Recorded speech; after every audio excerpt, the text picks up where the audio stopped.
Hey, it's MJ from the Coaches Panel. I hope you all. Can you believe it? The match simulations are here.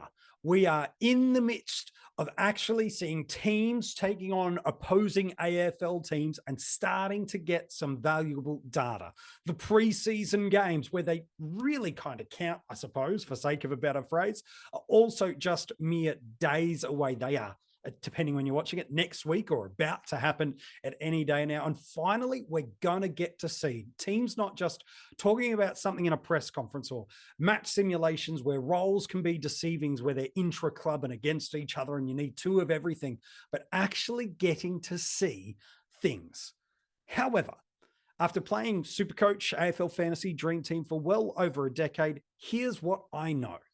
We make significant mistakes in our team at this time of year, and it's all off the back of something we see, hear, or observe in these preseason games. So on this episode, I want to give you just a handful of tips to maximize how to learn and observe and watch well these preseason games. Number one, don't get stats lost. Yeah. Don't just read into the statistics of the game, whether that be the possession count, the AFL fantasy numbers, the SuperCoach numbers. Don't just look at them and draw conclusions based on the statistical data. If you haven't seen the game, that's totally okay. Life gets busy. Some of these are on during the day or at night, so you've got life commitments, family commitments, work commitments. Not a problem at all. But if you are making changes in your side, A, without watching the game, but B, on the premise of just what the data tells you without an understanding of the narrative, you're already setting yourself up for fail. So stats alone in isolation are really deceptive. You need narrative, you need understanding, you need information behind it. So don't just change a player. Just because they turned up in the preseason doesn't mean squat. You need to make decisions that are informed and well balanced and not just stats driven. Number two, be aware of the players that are missing.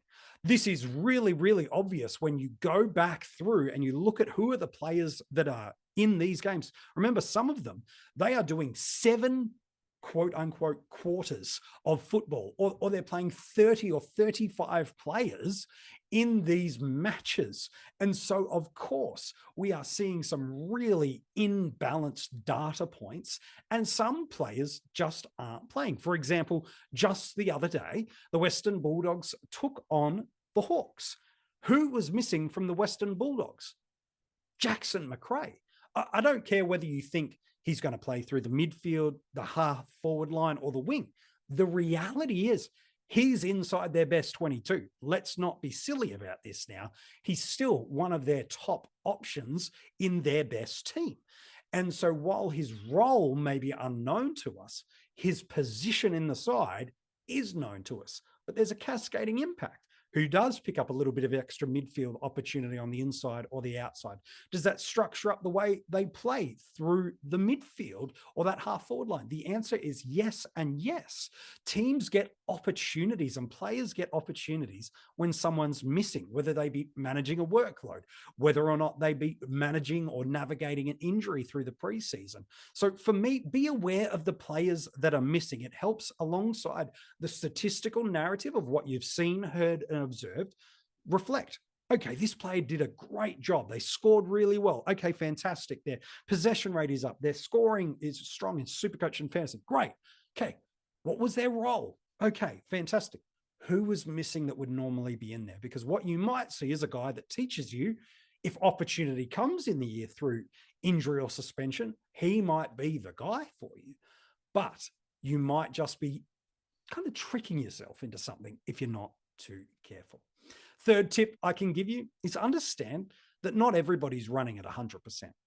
Now, I'm not just talking about health and fitness, although that is absolutely a case, as there is some players that are building off a managed workload and are only going to play a quarter or 2 or 3 just because they've got to keep at a certain level of building themselves ready for opening round due to some little niggles and setbacks through the preseason or whatever it be. So absolutely, that's a component of it.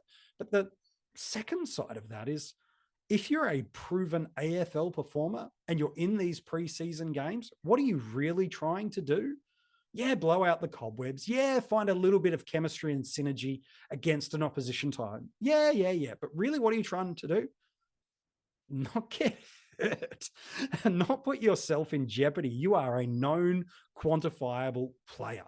Do you really think that Marcus Bontempelli is going to go at 100% in a practice game or in a match simulation or a preseason game like he will in round one of this year? Absolutely not. He doesn't need to. He's not trying to prove anything. Whereas these players that find themselves kind of stuck between 30th and 20th in their team's list and are desperately pushing either for an opportunity in the best 22 or a more prominent positional role in the 22. They're going to be going at that stronger intensity and effort because they're trying to prove something to themselves, to their teammates, and their coaching staff. So it's absolutely vital to know, not just don't read into the stats, not just to think about the players that may be missing, not just to think about the workloads, but also that not everyone's really bull at a gate because they don't need to prove anything. Next up, don't get stubborn. There are going to be some things that you see in this preseason that confirm what has been said all preseason. And for whatever reason, you've gone, nah, I still don't want that player. Nah, I still don't like that structure. Nah, I still don't want to do that. But at the end of the day, if the data points are all lining up in every possible realm, now you've got to do something about it. Let me give you an example. It might not be the best one, but it's a one that hopefully unpacks it. Maybe you've not been interested in starting a particular player from Gold Coast, an Alex Sexton, perhaps, and going, look, it's got some Charlie Constable vibes to it, cheap forward, playing a position that he's never really done, halfback I'm alluding to. I just don't know if he's going to get that opportunity in the season. Nah, I'm really cool on him. But at every point of the journey this preseason, whether it be from press conferences by the coach, hearing other players talk about it, and now we're starting to see it in intra-clubs and matches against opposing teams, he is playing that rebound halfback role. And so all of a sudden, where you might have been a bit more stubborn and anti-something, now you've got a different conversation of, well, he is in that role. He is getting that opportunity. And what am I about to do with that? Don't get stubborn. If you find out the thought process you've held is flawed or wrong, again, only based on the data points that you can see and touch and that are tactile, okay, then change. It's okay. Make that adjustment. It's absolutely okay to do that. Just don't get stubborn. If you see a decision that you are wrong in based on a player you want to pick or a player you don't want to pick, don't make that a costly in-season decision. Make that case and make that move in the preseason. Last two little bits of advice. If you've got some advice, though, about how you navigate through watching these preseason games, you can comment below. And if you haven't subscribed to our channel yet here on YouTube, you're seriously missing out. Jump on over, hit subscribe, turn the notifications on. Every day or two, we are dropping videos during the preseason, and we love your support. And it's just one of the small ways you can support the Coaches Panel is by subscribing to our YouTube channel. The other is by jumping into our Patreon supporter group. The details are in the description of this video. For a few dollars a month, right up to about $10 a month, there are a bunch of different tiers and rewards that are right for you. Just jump on in, subscribe, pick those up, whether it be the draft rankings, whether it be our rookie guide that is fast approaching, in-season podcasts that are round reviews. The absolute best of the best you get at the Coaches Panel is available only to our Patreons. And if you have loved what you got from us this preseason, the good news is it's not too late. You can jump in and get involved there. Last two bits of advice I want to give you. For every Errol Goulden, there's an Andrew McGrath. This is not a shade throwing, but an illustration point. Come back with me in the Wayback Machine 12 months ago. There were two guys that I didn't think entering into the practice and preseason games, many were really considering Errol Goulden or an Andrew McGrath. However, both had dominant preseason showings. So dominant that it forced a structural change for many coaches and an ownership boom. for both of these players. However, one went on to become one of the best playing options of the year across the formats in Errol Goulden. The other became a frustrating option that for many you couldn't get out of, not because you didn't have the trade asset available to you, but it was worse. He was going okay enough that you prioritized other issues in your side and got stuck with him for week upon week upon week upon week.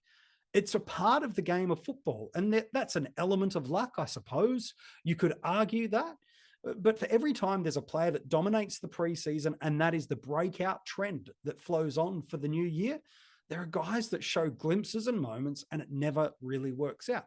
That's that risk versus reward opportunity when we are picking at these guys in this mid-price and breakout range. Not every one of them are going to break out. It is going to be frustrating if you're on the one that isn't, but the one that gets it right, it can really help set your season up for success.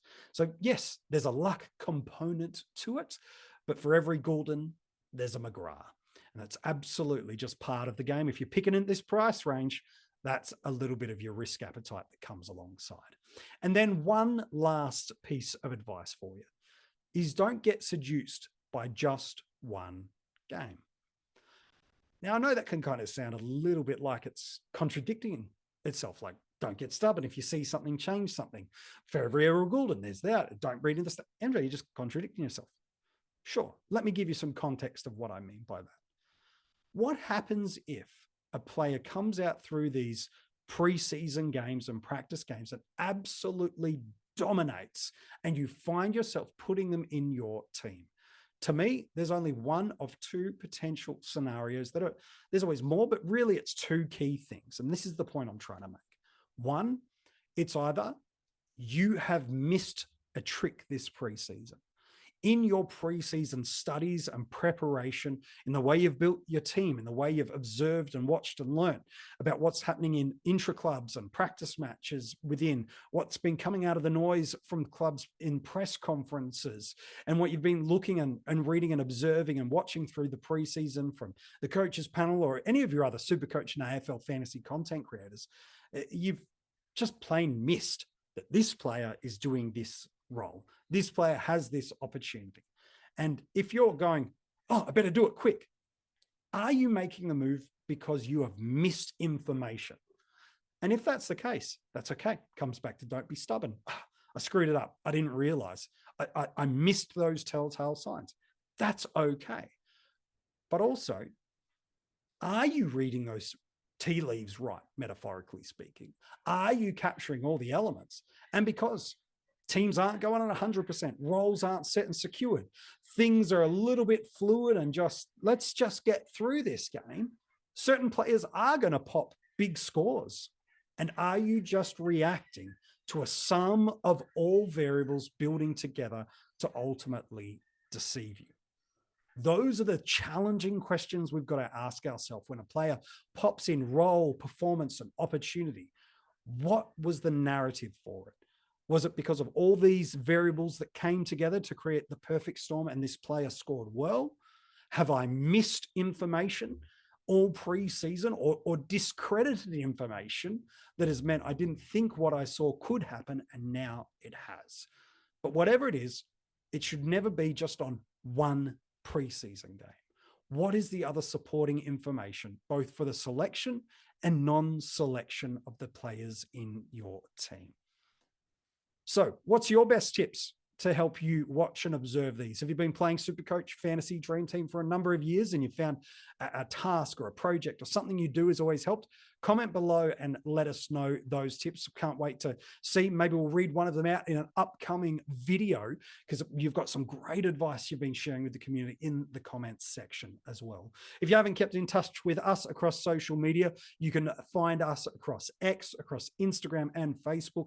All the links are in the description of this episode, as well as our website and where you can get involved and become a Patreon. Hey, thank you so much for watching yet another episode from us. And we can't wait to be back chatting with you soon about another exciting piece of learning and insight and wisdom you can get from the coaches panel in the preseason of 2024.